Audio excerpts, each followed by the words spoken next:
They fought over millions. But one man walked away with a broken house no one wanted. A veteran Navy SEAL chose silence over greed, and his dog knew something he didn't. That old lodge in the forest wasn't just falling apart. It was hiding something. While his family celebrated their fortune, everything around him began to whisper a different truth. And the only one who could hear it clearly wasn't human. What he found beneath that house would change everything they thought they had won. Before we begin, tell me where you're watching from, and don't forget to like and subscribe to Veteran Dog Stories. The law office smelled like old wood, lemon polish, and something heavier. Something that clung to the back of the throat like unspoken regret. It was the kind of room where decisions didn't echo. They settled, quietly, like dust on forgotten shelves. Outside, Pine Hollow was wrapped in early autumn light. The northern forest glowed.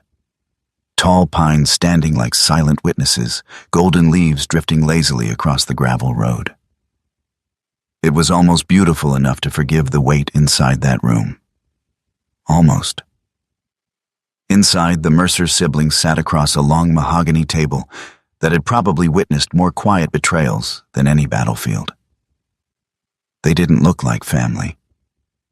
They looked like adversaries waiting for the signal to strike. At the head of the table sat Preston Mercer, the eldest. Mid-40s, tall and sharply built, his posture was always perfectly upright, as if slouching would be a form of financial loss. His dark hair was slicked back with precision, not a strand out of place, and his clean-shaven face had that polished, controlled look of a man who treated life like a negotiation. His suit was charcoal, tailored so well it looked like it belonged to him more than his own skin. His watch, silver, expensive, caught the light every time he moved, as if reminding everyone what time cost. To his right sat Vivian Mercer, early 40s, elegant in a way that tried a little too hard. Her long coat draped perfectly over her shoulders, but her fingers, thin, manicured, tapped against the table with a rhythm that betrayed something beneath the surface.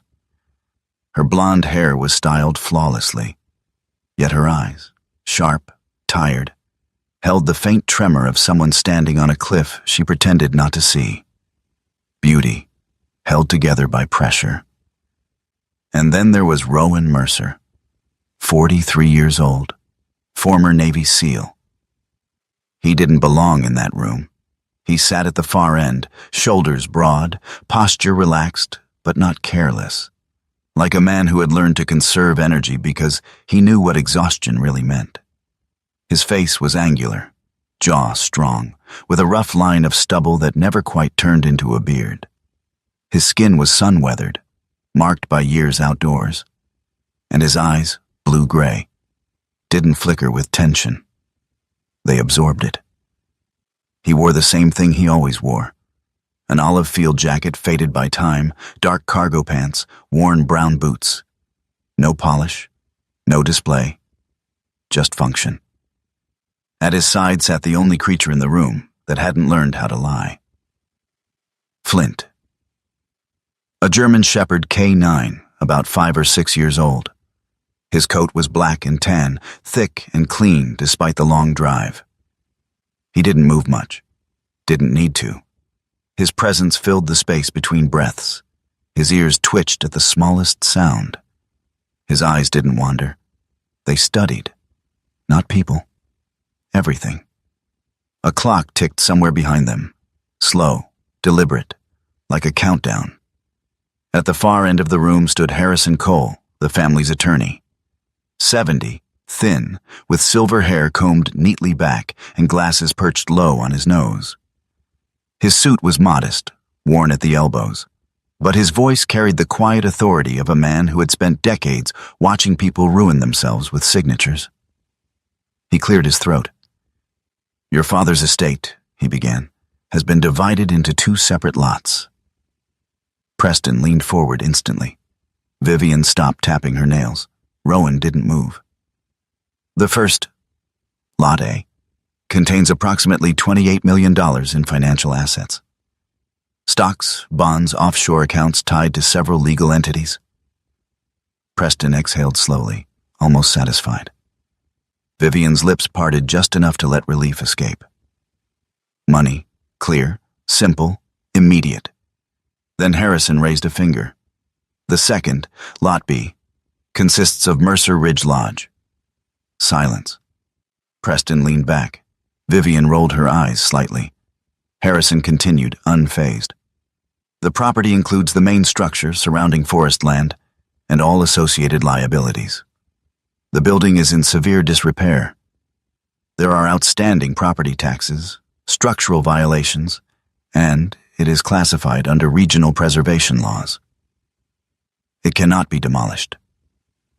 A pause. Then, calmly, it must be restored or seized. Preston scoffed. So it's worthless. Worse, Vivian added quietly. It's expensive. Rowan said nothing. Flint's ears shifted. Harrison folded his hands. Your father anticipated disagreement, so he included a condition. The clock ticked louder. You have 24 hours to reach a unanimous decision. Preston frowned. And if we don't? Then the entire estate, Harrison said, is transferred to the Pine Hollow Conservation Trust. The words didn't land like a bomb. They landed like gravity. Slow, unavoidable. Preston stood up immediately. That's ridiculous. We're not letting millions go because of a shack in the woods. Vivian leaned forward. Then we agree. He takes the house. She didn't even look at Rowan, just pointed. Preston smirked. Makes sense. He likes the wilderness. Rowan watched them. No anger, no reaction, just observation. Flint stood up. No warning, no sound. He walked past Rowan, across the polished floor, toward the small wooden box resting beside Harrison's desk. The one holding the lodge keys. He lowered his head, pressed his nose gently against it, then froze. Not curious, not playful. Still. The kind of stillness that used to make Rowan stop mid-step in Afghanistan, before anyone else even heard the click beneath the dirt. Rowan felt it before he understood it. That quiet shift in the air. That wrongness. Flint didn't move away. He blocked the box, as if something invisible stood behind it, waiting. Rowan's fingers tightened slightly on his knee, and just like that, the room wasn't about money anymore. Preston laughed. What? Your dog picking your inheritance now? Vivian smiled thinly. At least someone in this family knows what he's good for. Rowan didn't answer. His eyes stayed on Flint. Then slowly, a memory surfaced. A voice. His father's. Years ago, standing on the porch of that same lodge, watching the trees sway. Don't ever choose the easiest thing, Rowan. Easy things don't hold. Rowan exhaled, looked at Preston, at Vivian, at the polished table between them. Then he spoke. I'll take it. The words landed quietly. Preston blinked. Excuse me? The lodge, Rowan said. I'll take Lot B. Vivian let out a short laugh, sharp, almost relieved. You're serious? Rowan nodded. No hesitation. Preston's smile returned instantly, sharper now. Then we're done here. He grabbed the documents, signed. Vivian followed, her pen moving faster than her thoughts. Rowan signed last. The ink dried. Just like that, the room changed. Preston checked his watch. Well, this worked out better than expected. Vivian stood, adjusting her coat. You always did have a thing for lost causes, Rowan. Neither of them said goodbye. They walked out already reaching for their phones, already planning what to do with money they hadn't even touched yet. The door closed. Silence returned. Harrison Cole looked at Rowan for a long moment. You understand what you've done, he said quietly. Rowan stood. Flint returned to his side. "I do." Harrison hesitated, then slid the small wooden box across the table. Inside, old brass keys. Cold, heavy, real. Rowan picked them up. For a brief second, he thought he saw something in Harrison's eyes. Not pity. Something else. Something closer to respect. Outside, the wind moved through the pines. Flint stepped toward the door first. Rowan followed. As they walked out into the light, the world felt quieter. Not easier. Just clearer. Somewhere behind him, a clock stopped ticking. And for the first time since the funeral, Rowan didn't feel like he had lost something. He felt like he had stepped into something unfinished. Flint paused on the steps, looked back at him one. Not questioning, confirming. Rowan gave the smallest nod. The kind only a soldier or a dog would understand. And together, they walked toward the road that led into the forest. Toward a place everyone else had already abandoned. The road into Mercer Ridge Lodge narrowed until it was barely a road at all. Just two worn tracks cutting through tall northern pines that seemed to lean inward, as if guarding something they had watched for too long. Rowan Mercer drove slowly, his old pickup truck rumbling over roots and stone. The sunlight filtered through the trees in fractured beams, touching the ground in scattered gold. It should have felt peaceful. It didn't. Flint sat upright in the passenger seat, body still, head slightly forward. His ears shifted constantly, catching things Rowan couldn't hear. The dog wasn't tense, but he wasn't relaxed either. He was alert. That in-between state Rowan knew too well. They reached the clearing just before dusk. Mercer Ridge Lodge stood there like a memory someone had tried to erase but failed. The structure was large, larger than Rowan remembered from childhood. But time had not been kind. The roof sagged in the middle, shingles missing like broken teeth. The wooden walls had darkened unevenly, stained by years of rain and neglect. One side of the porch had collapsed inward. The beams splintered like snapped bones. Windows stared out empty and cracked. The place didn't feel abandoned. It felt paused. Rowan stepped out of the truck, boots crunching on gravel and fallen needles. He stood still for a moment, letting the silence settle around him. Flint jumped down beside him. No barking, no excitement. The dog's nose lifted slightly, drawing in the air. Then he moved, not toward the front door, but around the side of the house, slow and deliberate. Rowan followed. The ground near the foundation was uneven, the soil shifting where roots had begun to reclaim what man had built. Moss crept up along the stone base, thick and damp. Flint stopped, lowered his head, inhaled, then took 2 steps back and sat down, not resting, waiting. Rowan crouched beside him, placing a hand gently against the dog's neck. Flint's muscles were tight under his fingers. Not fear, not aggression, recognition. "Yeah," Rowan muttered quietly. "I feel it too." He didn't know what it was, but he didn't argue with it. They circled back to the front. The door resisted when Rowan pushed it open, wood groaning as if reluctant to move. The hinges protested, the sound echoing into the hollow interior. Dust floated in the air, catching the last of the evening light. The inside was worse. Furniture lay draped in moldy sheets. Some collapsed entirely. The smell was thick, damp wood, mildew, something faintly metallic buried beneath it all. The floor creaked under every step, some boards dipping dangerously. Rowan moved slowly, scanning, not for beauty, for threats.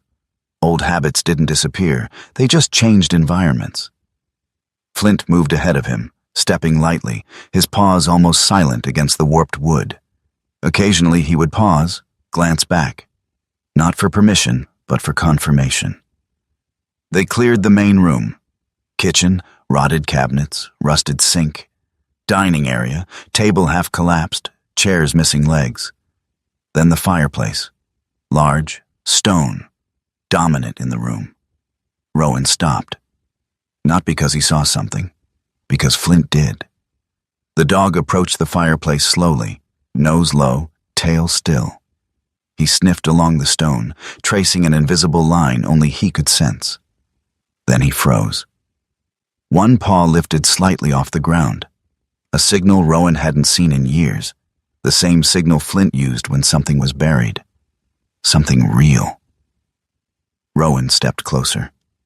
"Easy," he said, voice calm. Flint didn't move. His eyes stayed fixed on a specific section near the base of the stone wall. Rowan reached out, touching the surface.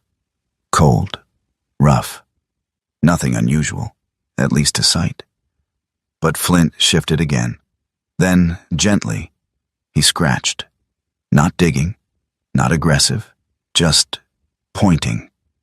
Rowan leaned closer, his breath slowing. That faint metallic smell again.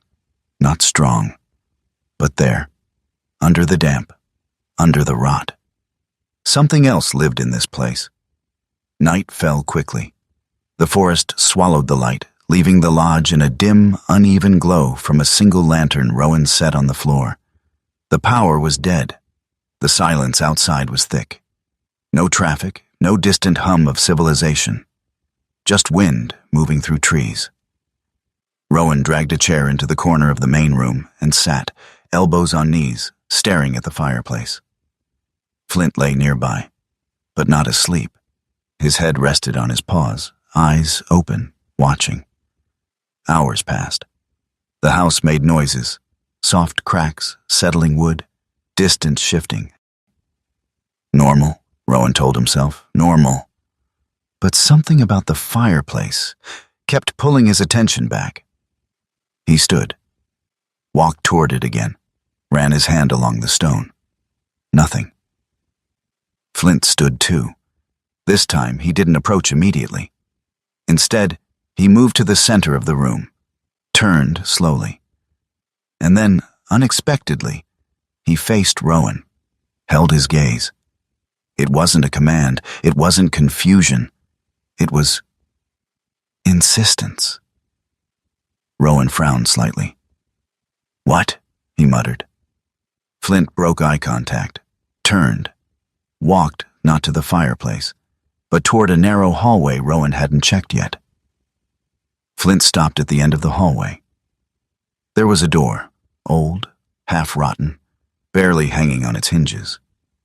He didn't sniff it, didn't touch it. He just sat and waited. Rowan approached slowly. Something about the air here was different, cooler, stiller, like stepping into a space that hadn't been disturbed in years. He pushed the door open. Inside, a small study. Shelves lined the walls, most of them empty, but a few still held stacks of papers, folders, notebooks. A desk sat against the far wall, coated in dust. Rowan stepped in. Flint stayed at the doorway, watching, not entering. Rowan moved to the desk, ran a hand across the surface, clearing a path through the dust. There, a notebook, leather-bound, worn, familiar, his father's. Rowan picked it up slowly. For a moment he didn't open it. His thumb rested on the edge. Then, he flipped it open. The handwriting was unmistakable, tight, controlled, slightly slanted. The last pages were filled, recent, not old, not forgotten, deliberate. Rowan read the first line. "If you're standing here, it means you came back." His chest tightened. Flint shifted behind him, still not entering the room. Rowan turned a page. "I made mistakes, more than you know. But this place, this foundation, it was never about money." Another page. "They will choose the numbers. You will choose the weight." Rowan stopped, closed his eyes briefly. The words didn't surprise him. They confirmed something he hadn't wanted to believe. This wasn't random. None of it was. He opened the notebook again. Near the bottom of the page, a single line stood alone. The dog will understand before you do. Rowan exhaled slowly. A humorless half-smile touched his face. Figures, he muttered. He turned back toward the doorway. Flint was still there, waiting. Rowan stepped out.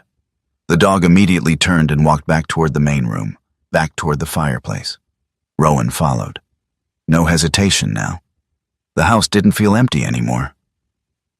It felt intentional. Every step, every creak, every shadow. Rowan stopped in front of the stone again. Flint stood beside him. This time Rowan didn't question it. He knelt down, pressed his hand firmly against the base, closed his eyes, not searching, listening. For the first time since he had arrived, he wasn't thinking about the money, or the mistake, or his siblings. Just the structure beneath his hand, the weight of it, the silence. Then he opened his eyes, looked at Flint, and gave a small nod. "All right," he said quietly. "We'll figure it out." Outside, the wind picked up slightly, moving through the trees like a distant whisper. Inside, the lodge held its breath. And for the first time, Rowan didn't feel like he was standing in a ruin. He felt like he was standing at the edge of something unfinished, something waiting. Morning arrived slowly over Mercer Ridge Lodge, not with warmth, but with a pale gray light that filtered through the tall pines like something uncertain. The forest did not wake loudly. It stretched, it listened, it waited. Inside the lodge, Rowan Mercer had not slept. He stood in the main room, sleeves rolled, notebook in hand, measuring tape clipped to his belt. The house no longer felt like a ruin. It felt like a problem. And Rowan had spent most of his life solving problems that didn't forgive mistakes. Flint moved quietly across the room, nose low, retracing the same invisible path along the stonework. The dog had not lost interest overnight. If anything, his focus had sharpened. That was never a good sign. Rowan marked the numbers carefully. Exterior wall, 45 feet. Interior measurement, 31. He checked again. Same result. He stood still for a long moment, staring at the stone wall beneath the fireplace. "That's not settling," he muttered under his breath. It wasn't decay. It wasn't time. It was design. Flint stopped beside him, body angled toward the wall again, but this time he didn't move closer. He stood there, quiet, steady, as if he already knew what Rowan was about to accept. There was something behind that wall, and it had been put there on purpose. By midday, Rowan made the call. The signal was weak, cutting in and out, but it held long enough. "You still owe me a favor?" Rowan asked. A pause. Then a familiar voice answered, rough and amused. "Depends. You finally admit I saved your life in Kandahar?" Rowan almost smiled. "You talk too much, Boone." "I talk because you don't," the voice replied. "What do you need?" Rowan glanced at the wall again. A second set of eyes. "And tools that don't come from a hardware store." Another pause. Then the voice changed. Less humor, more attention. "You found something." Rowan didn't answer directly. "Can you get here?" A short breath came through the line. "Yeah," the man said. "Give me a day." The next problem arrived before the solution did. A green truck pulled into the clearing just after noon, tires crunching over gravel that hadn't heard traffic in years. Rowan stepped outside as the engine died.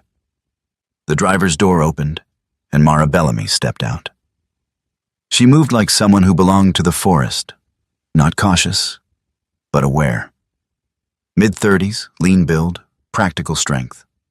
Her chestnut brown hair was tied low at the back of her neck, strands already loosening in the breeze.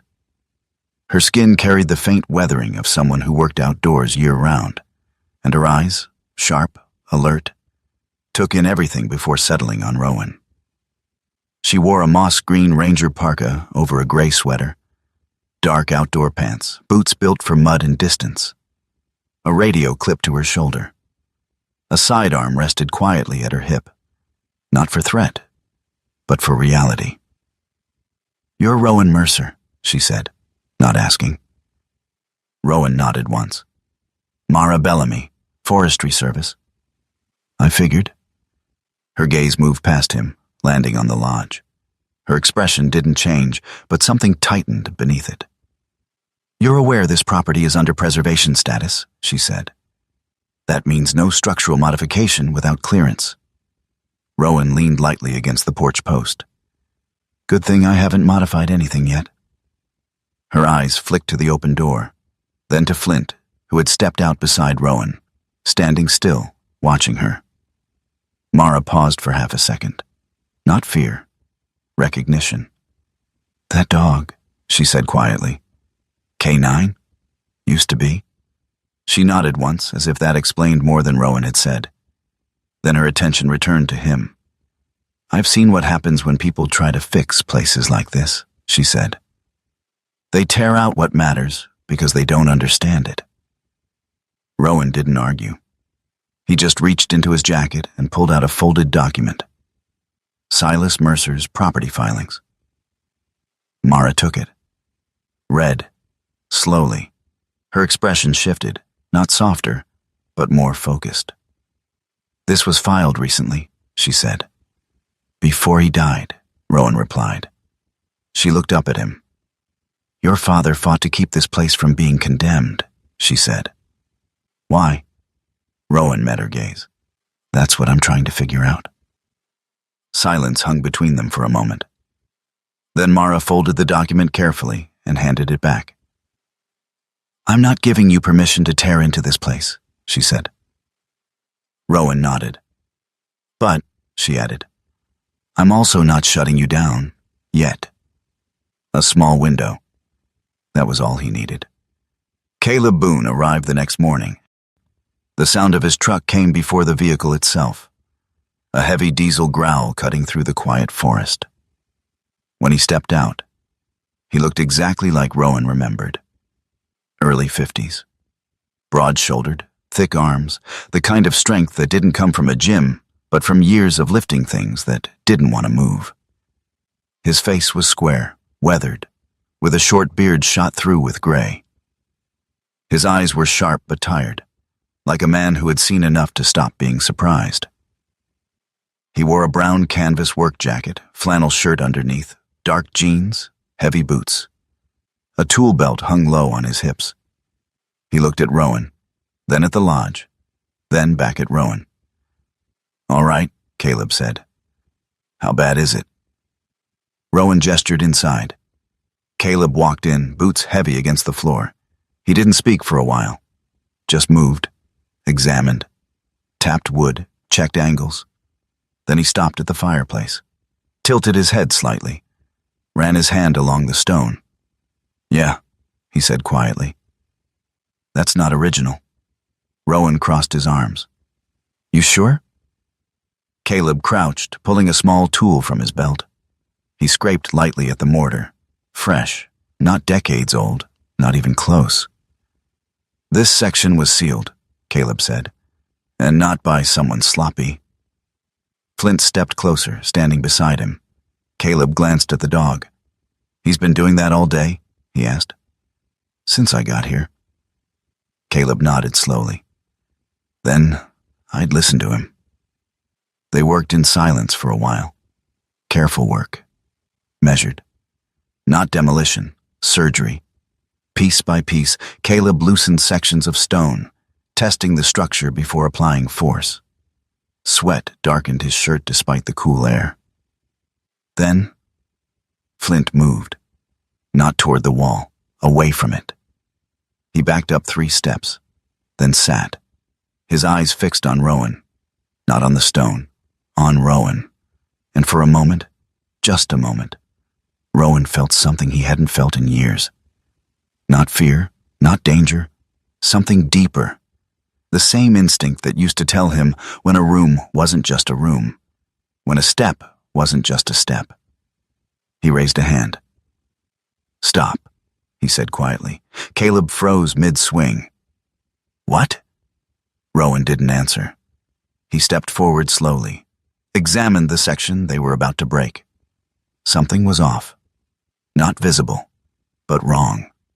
He crouched, tapped the stone, listened, then moved 6 inches to the left, tapped again, hollow.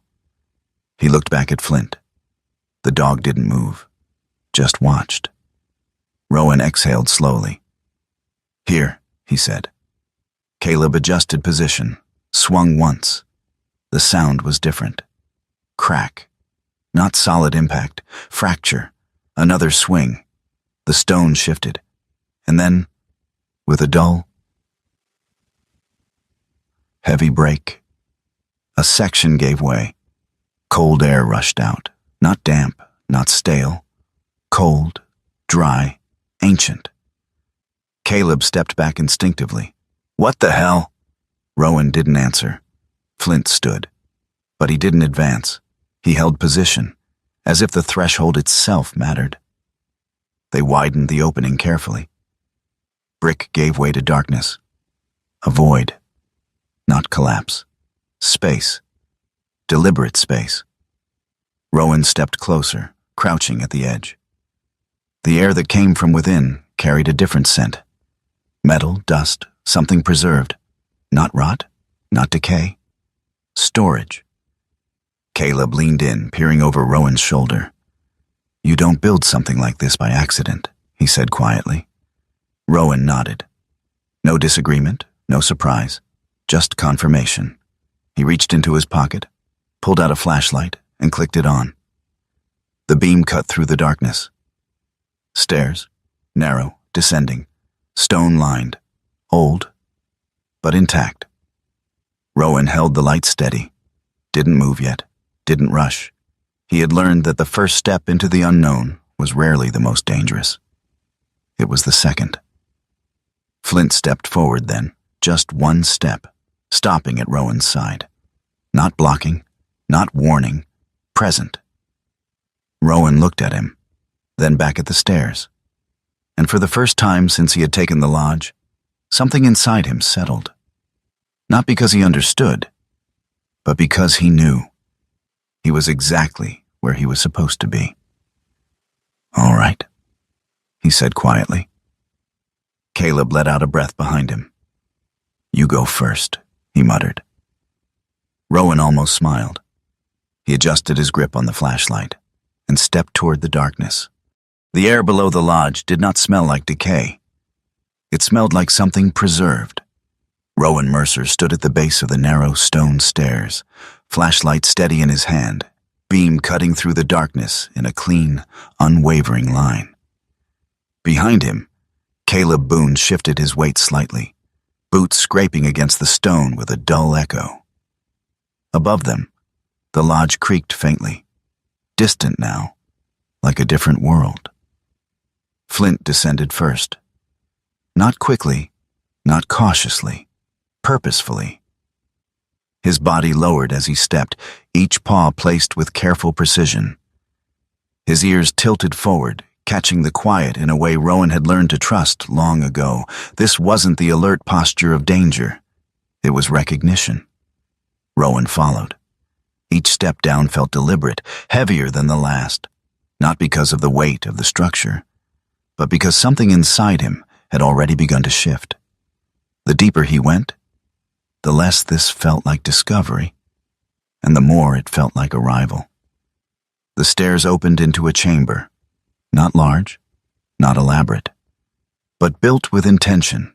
Stone walls lined cleanly, reinforced with timber beams that had aged without collapsing. The ground was packed earth, dry and level. Dust rested lightly over everything, undisturbed for years, maybe decades. But it wasn't empty. Crates, metal, wood, stacked with order, not chaos.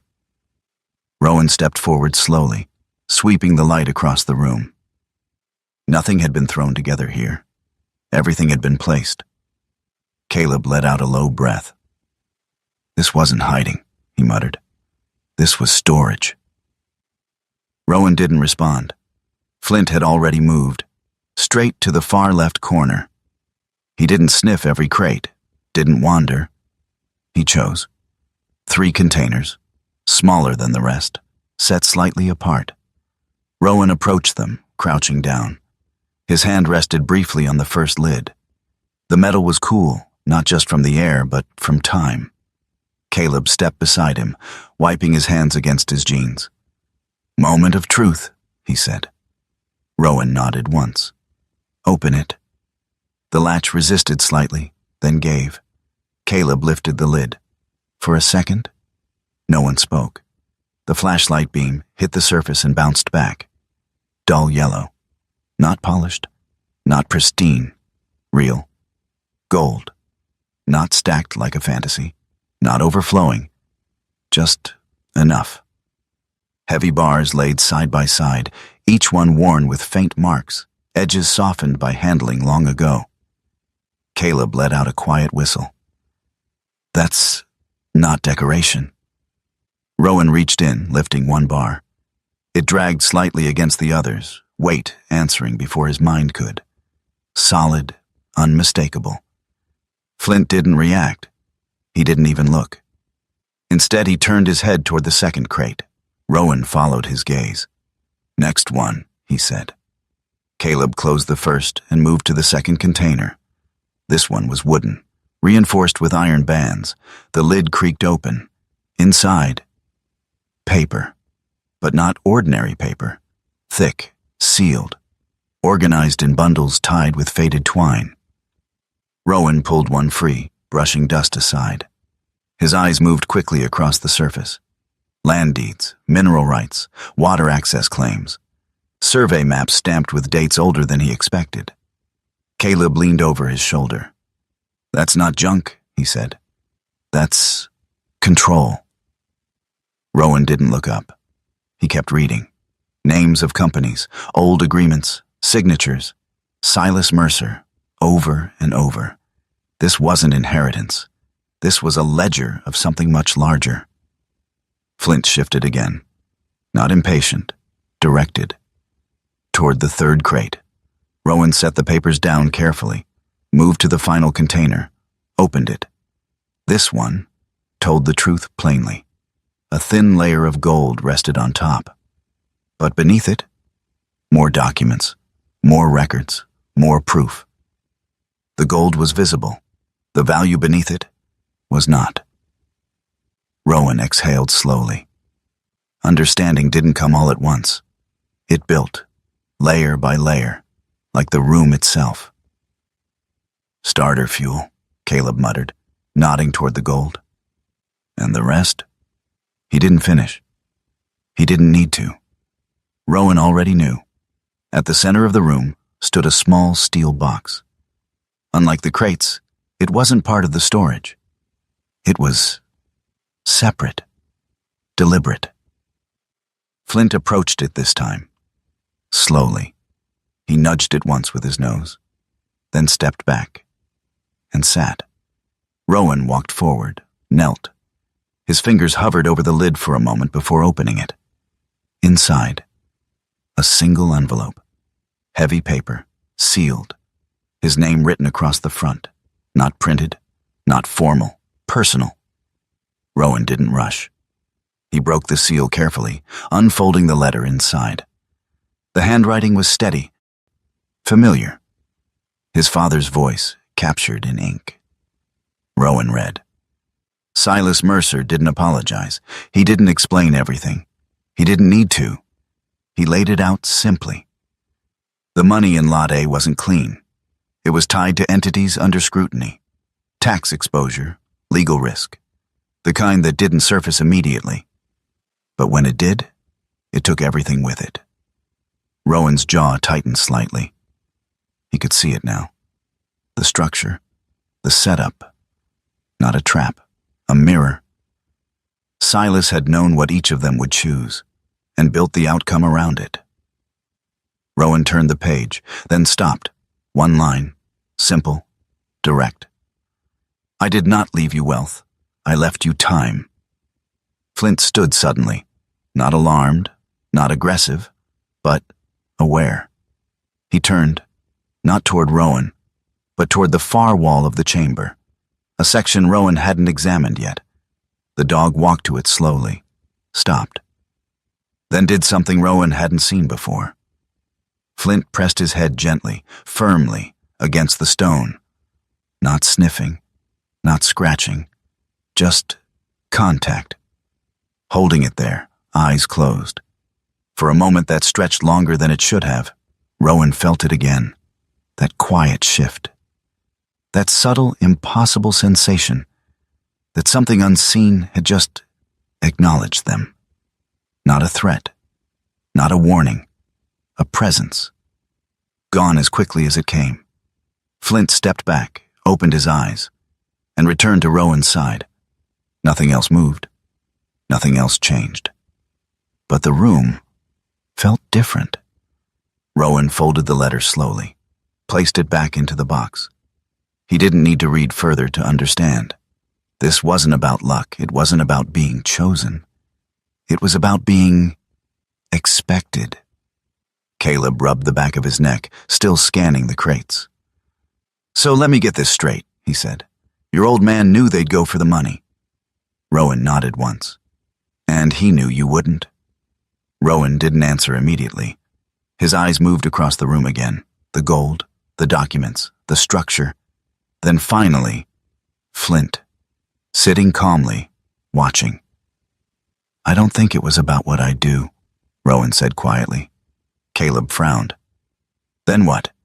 Rowan stood, picked up one of the gold bars again, weighed it in his hand, then set it back. "About what I wouldn't do." Caleb studied him for a moment, then gave a slow nod. "Yeah," he said. "That sounds about right." They didn't take anything immediately, not yet. Rowan wasn't reckless, not with something this deliberate. He closed each crate carefully, marked their positions, turned back toward the stairs. Flint moved ahead again. No hesitation, no fear, just direction. As they climbed back toward the light, the forest above seemed quieter than before. Or maybe Rowan had just learned how to listen differently. At the top, he paused, looked back down into the darkness. For a brief second, he thought of Preston, of Vivian, of the choice they had made. Not wrong, just incomplete. He turned away, stepped fully into the light, and for the first time since the lawyer's office. Rowan didn't feel like he had lost anything. He felt like he had been given exactly what he needed. Not more, not less, just enough. Flint stepped beside him, shoulder brushing lightly against Rowan's leg. A simple gesture, grounding.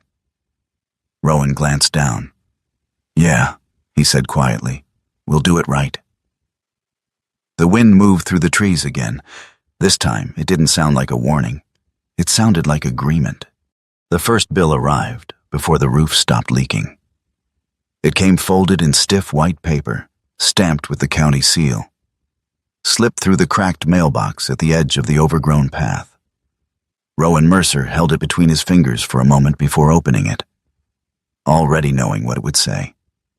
Delinquent taxes, structural violations, notices written in language that sounded polite but carried the quiet threat of erasure.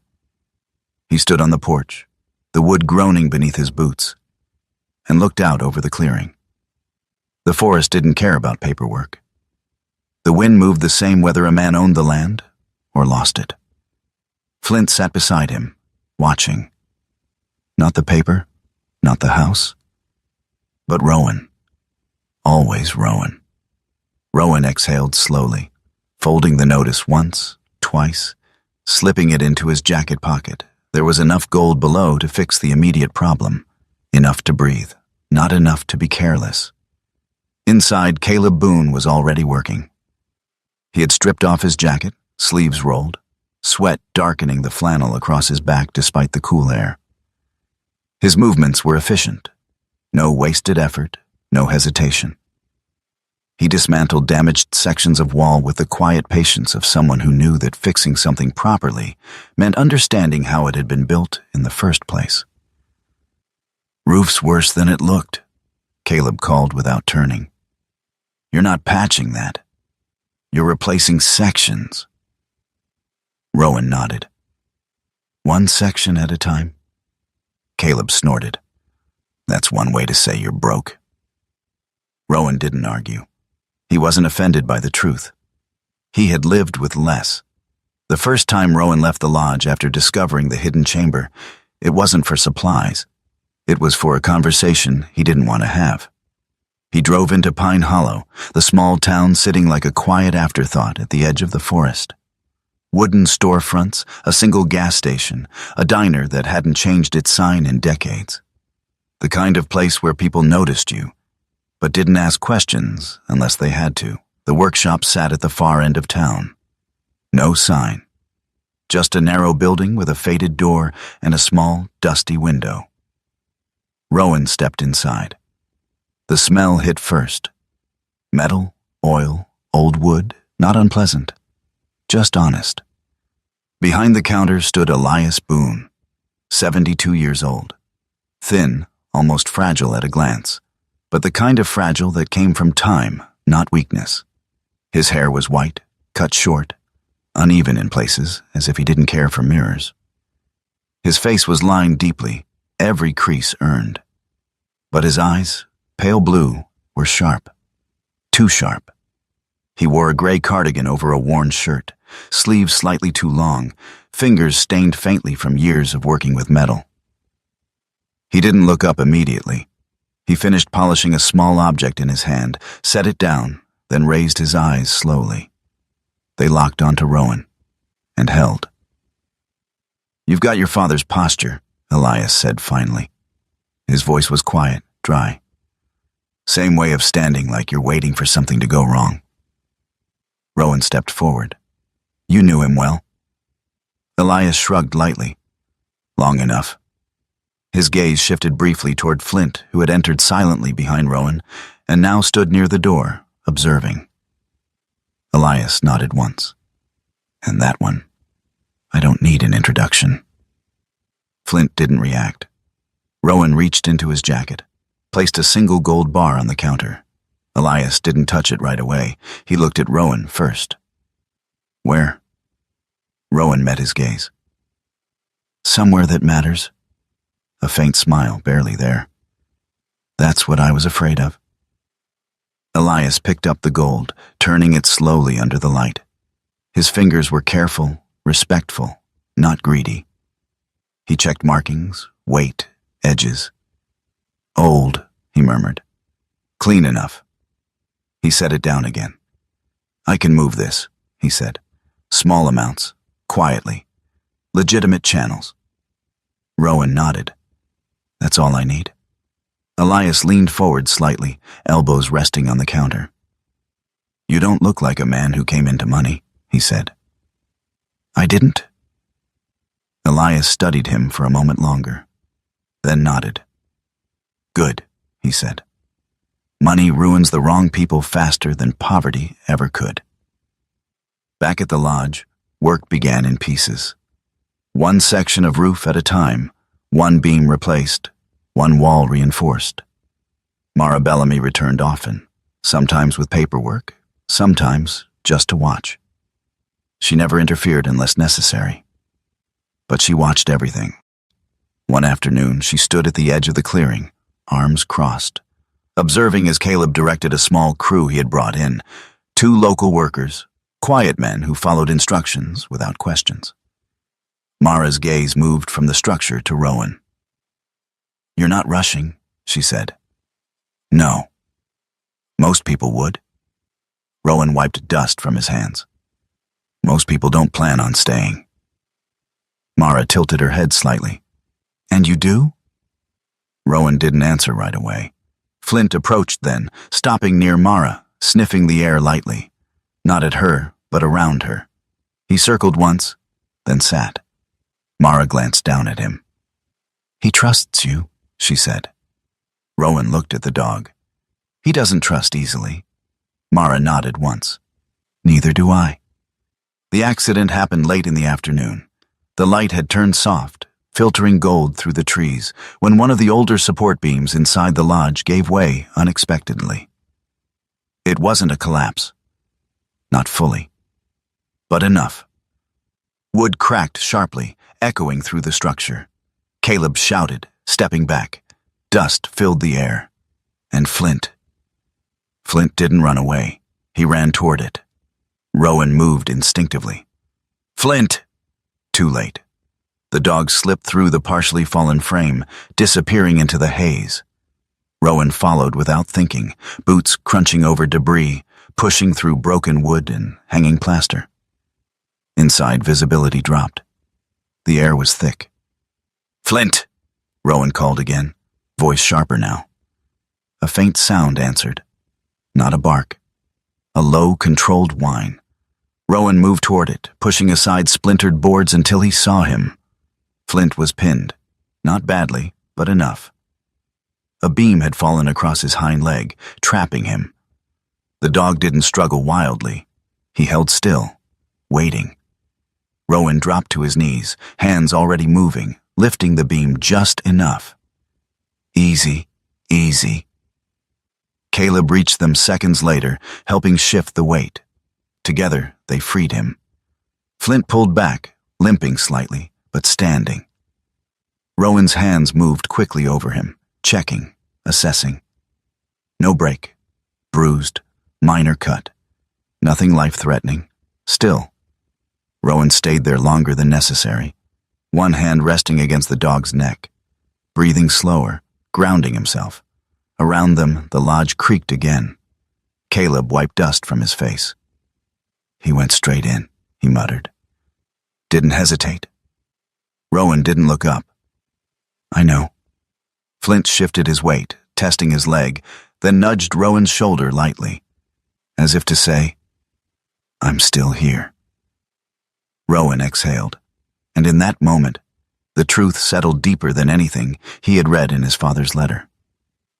Not the gold, not the land, not the house. This was what mattered.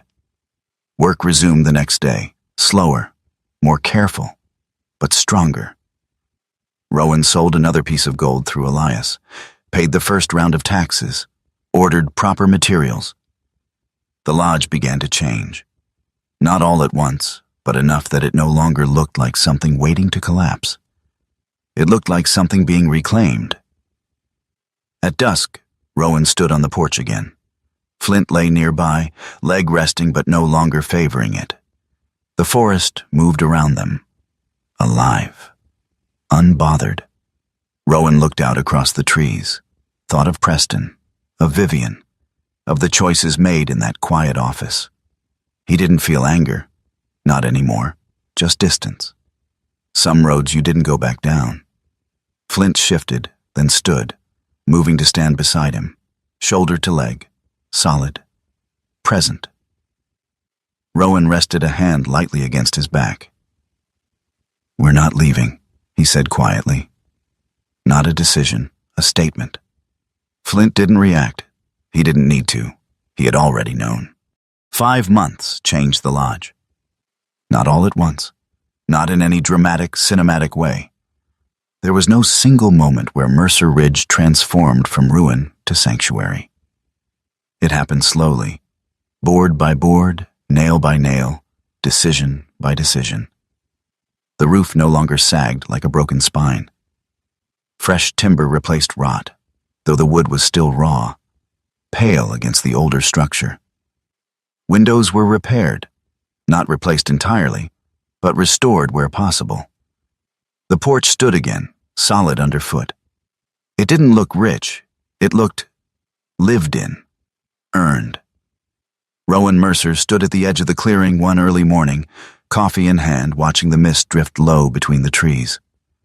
Flint stood beside him, weight evenly balanced now, the earlier injury reduced to memory and instinct.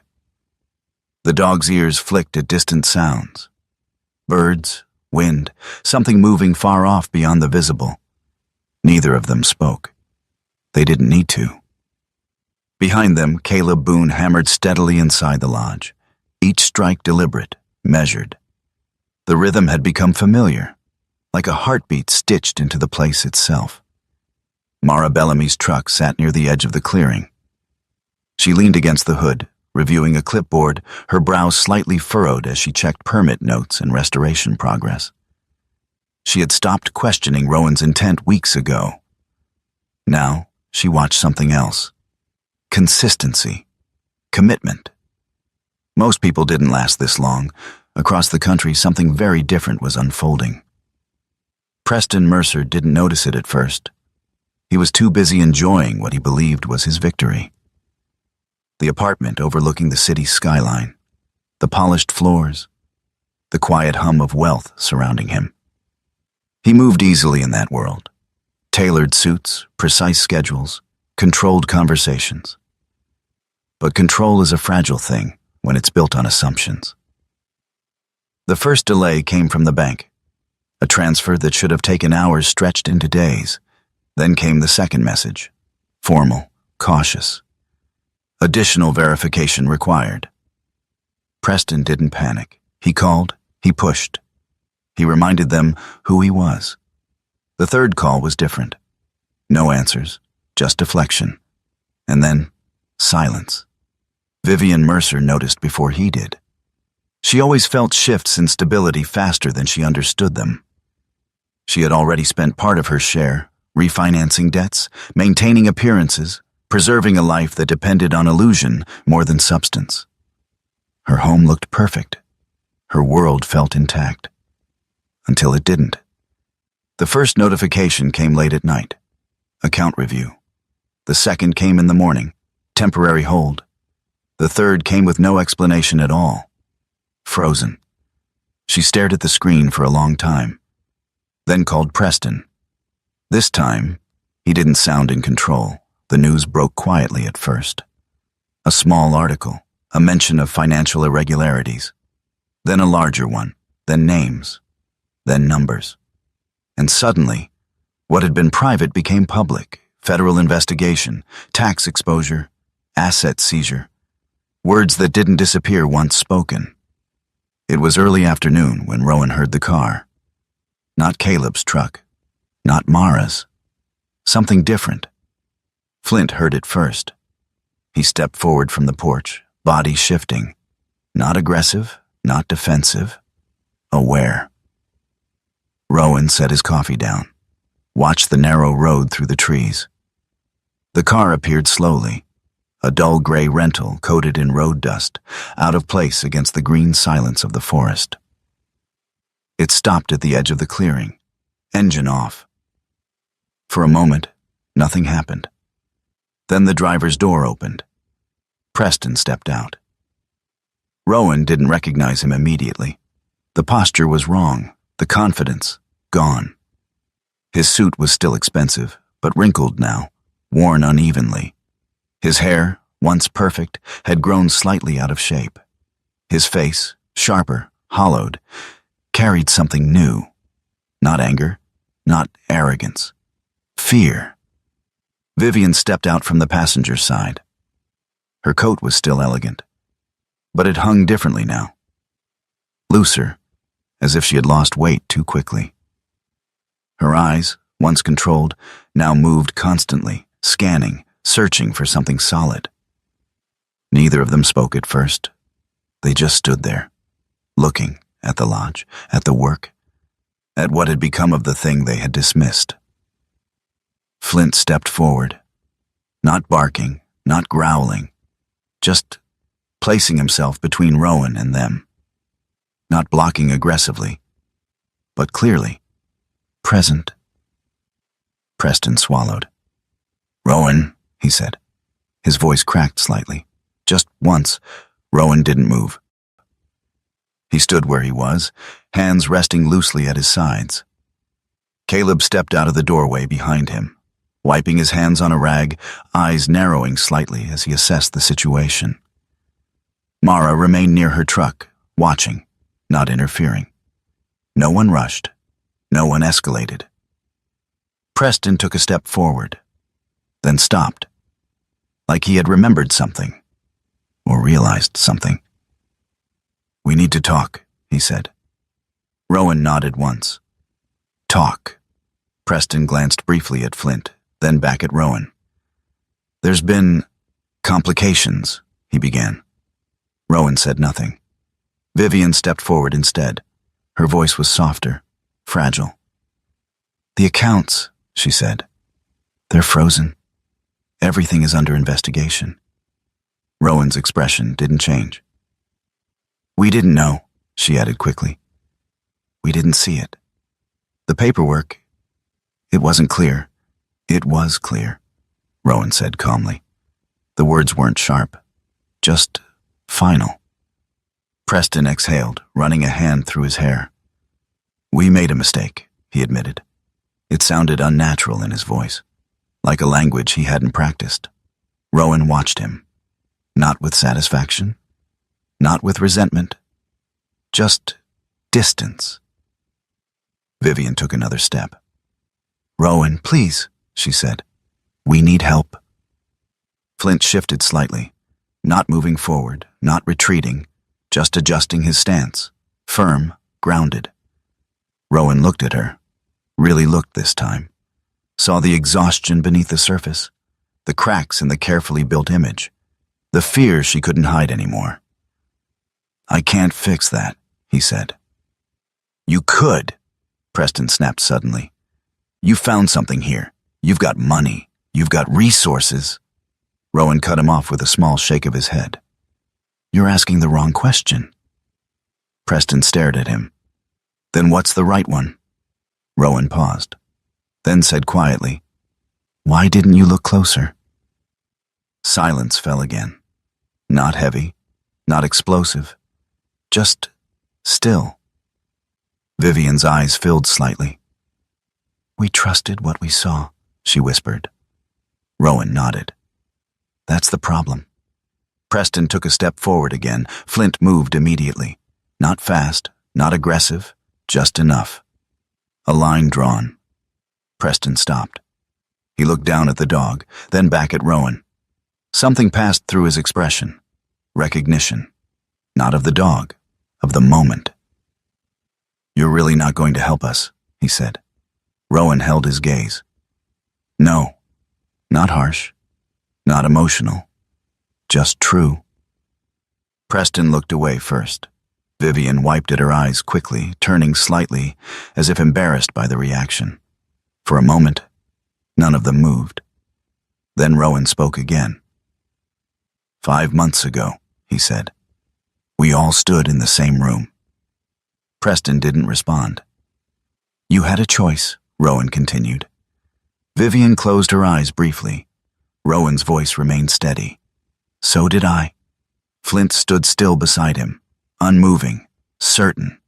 Preston exhaled slowly, then nodded. Once. Not agreement. Acceptance.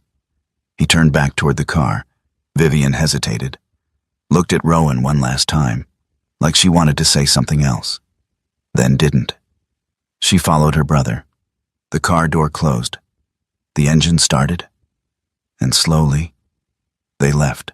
The sound faded quickly into the forest. Silence returned.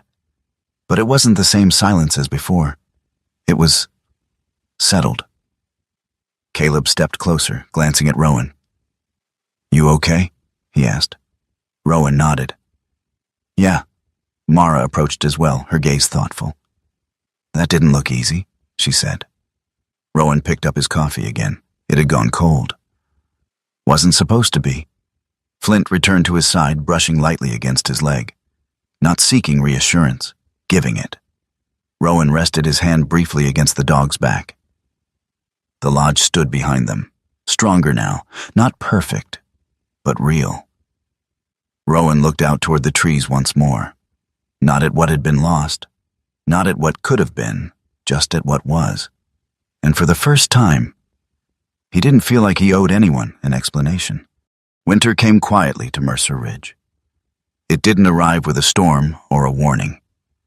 It settled in slowly, like a long breath finally released after months of holding tension. The forest shifted color first, green fading into muted grays and pale whites, branches thinning, sky widening through the skeletal outline of trees. The lodge stood in the clearing, no longer forgotten. Not perfect, but alive. Smoke curled gently from the rebuilt chimney in the early mornings. The porch held weight without complaint.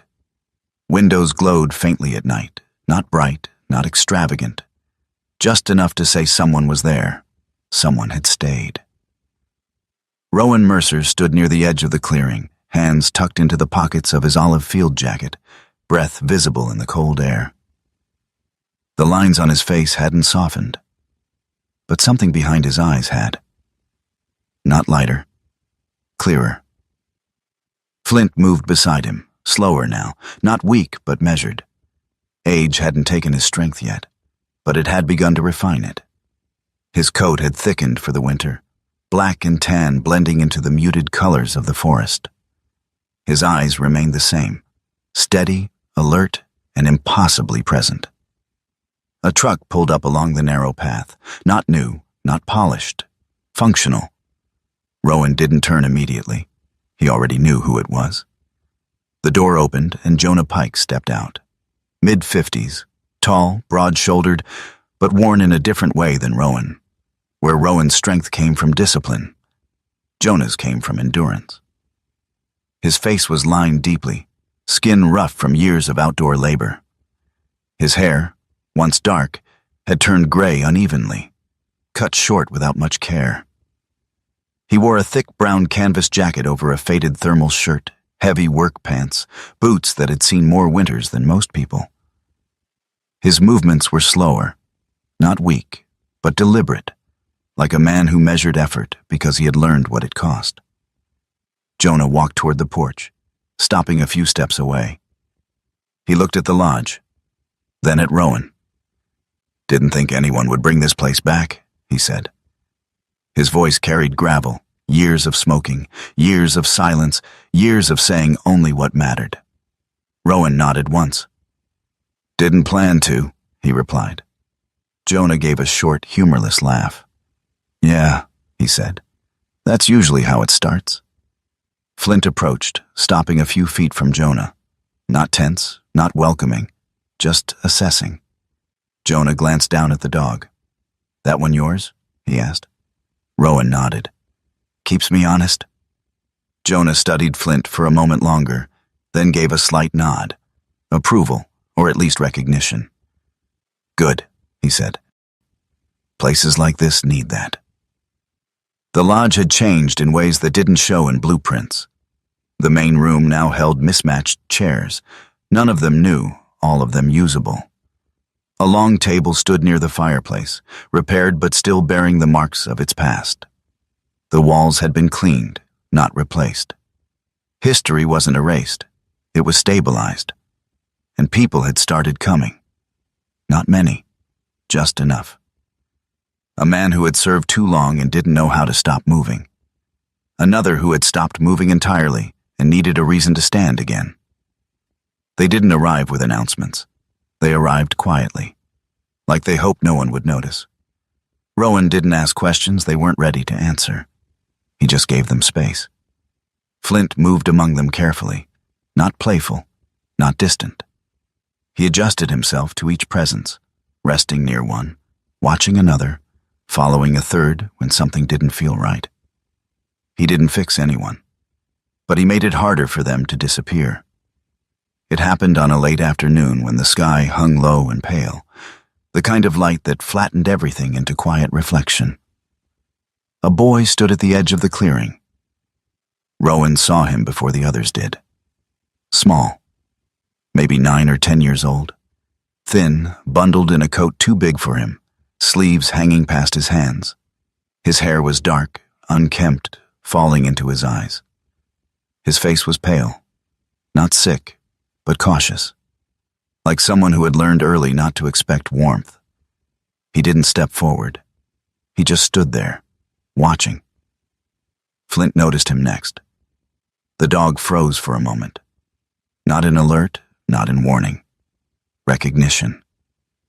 Slowly, Flint walked toward the boy. Not fast, not direct, curved, giving space. The boy didn't run, didn't retreat.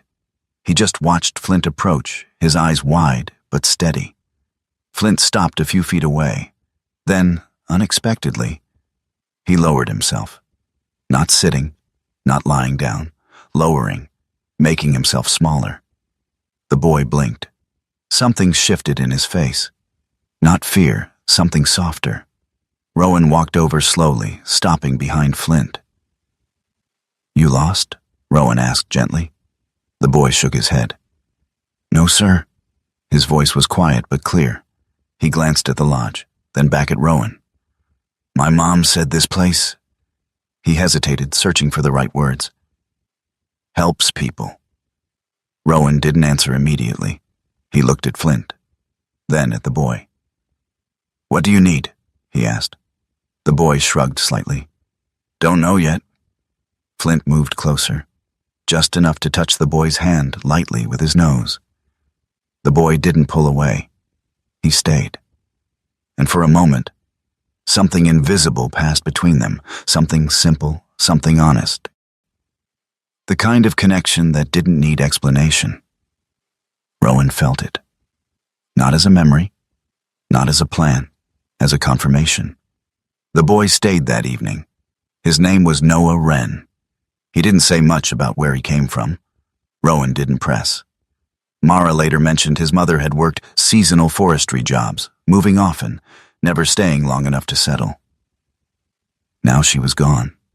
Not dramatically, not tragically in a way that made headlines.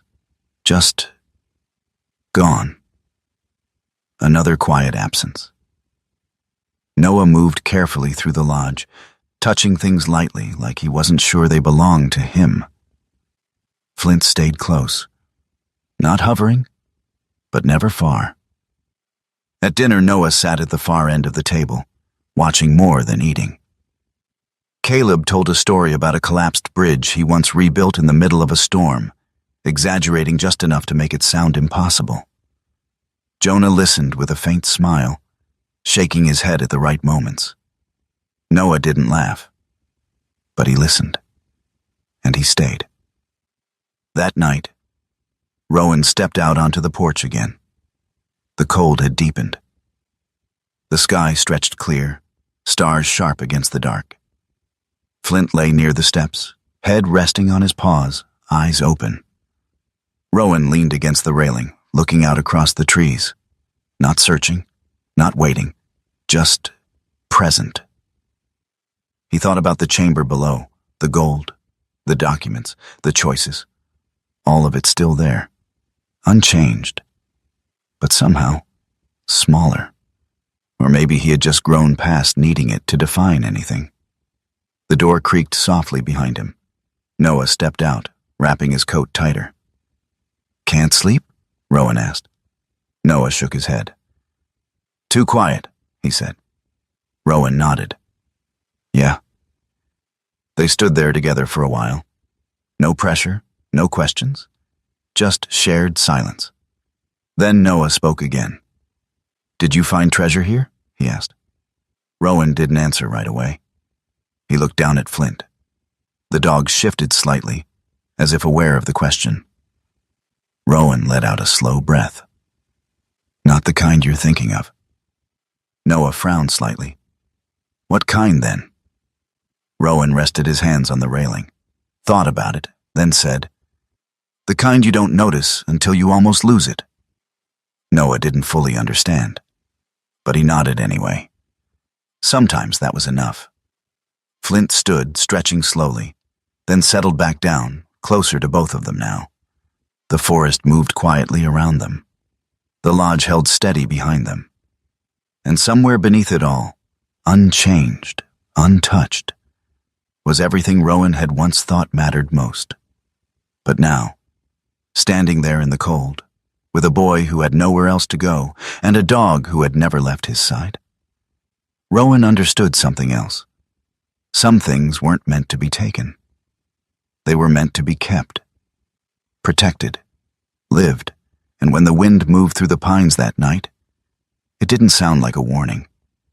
It sounded like something older, something steady, something that had been there long before any of them arrived, and would remain long after. Sometimes the miracle we are waiting for does not come as a sudden blessing from the sky. It comes quietly, hidden inside the choices we almost walk away from. It comes in the moments when we choose to stay, to protect, to care, even when it would be easier to leave. God does not always give us what looks valuable at first. Sometimes He gives us something broken, something heavy, something that demands patience and faith. And only those who keep going, who listen, who trust, who refuse to give up, are allowed to see what was truly there all along. In everyday life, we all face our own Mercer Ridge Lodge, a situation that feels like a burden, a responsibility we didn't ask for, a path that seems harder than the rest. But maybe, just maybe, that is where your purpose is hidden.